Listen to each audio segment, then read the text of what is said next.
All right, so when the fellas from BFFG were up here, Bobby White was showing me some of the 3D printed Bigfoot stuff he makes. And he makes these little articulating figurines, Bigfoot figurines, little statues, and nightlight covers. And I thought it was all pretty cool. I like 3D printing stuff. I just started getting into it. My son we got him one for his birthday last year.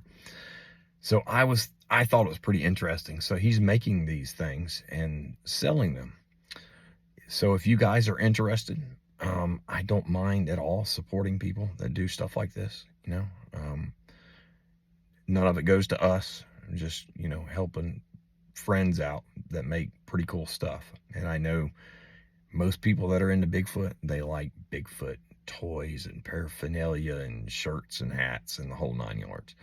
So if you're interested in that, I'm going to put a couple pictures up of some of the things that he's made.